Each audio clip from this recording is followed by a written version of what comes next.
The weather is unpredictable, if not indeterminable.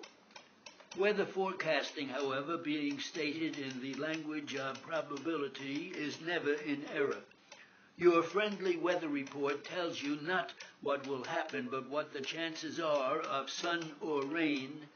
I have a forecast about reform, believing that reform, like weather, is highly uncertain.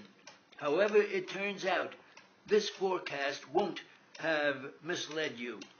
The only thing a good forecast can do is help in planning. It can also contain useful warnings, and I have a serious warning to deliver. My favorite story illustrating where we are in college athletics comes from Patty Viverito, commissioner of the Gateway Conference.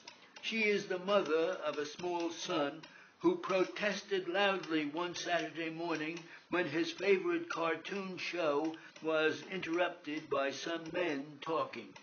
When Patty went to investigate her son's complaint, she discovered that his program had been interrupted to cover the release of Nelson Mandela. Seizing an opportunity to give her young son a lesson in world affairs, Patty proceeded to explain to him that something very important was about to happen, which would affect millions of people all over the world. It was history in the making. To all of this, her son replied, "Oh no, Mom, not another basketball game," from the mouths of babes. Let me say at the outset how important the work of the faculty athletic representatives is to the integrity of our programs on campus and to the cause of reform. We are relying upon you to represent, as your name and title imply, academic priorities. My sense is that NCAA deliberations have been dominated until recently by concerns about competitiveness, the infamous level playing field, and finances. Coaches want to win, and athletic directors want to balance the budget. The claim that education is prior to and takes precedence over both these concerns is the basic political struggle involved in reform. As we enter this period of decisive importance for the reform movement, the President's Commission will be counting on your active support and assistance. We need your help. You are representatives of and for academic concerns. As one might expect about matters so controversial and complex, there are widely divergent views about the condition of intercollegiate athletics.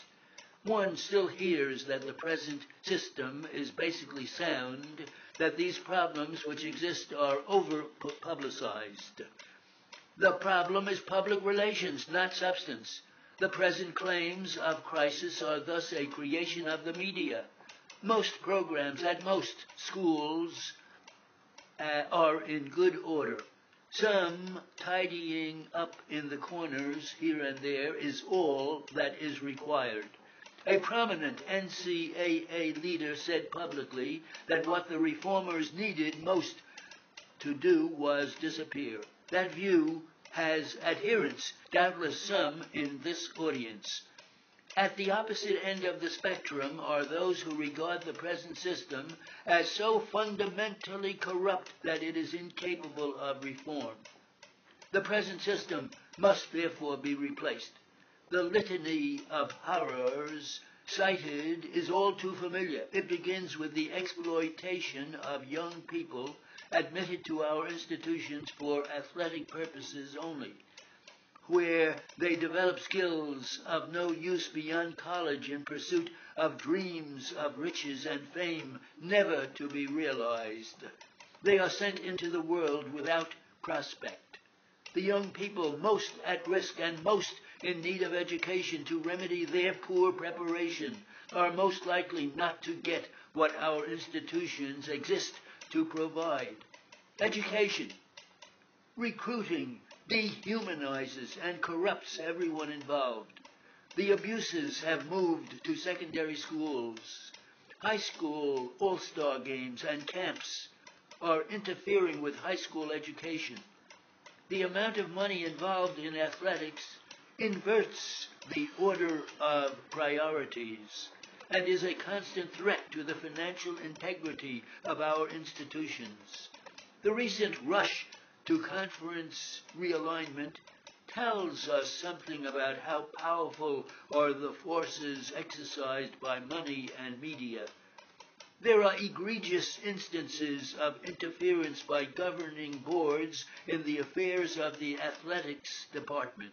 Presidents find themselves effectively barred from control of the athletics department.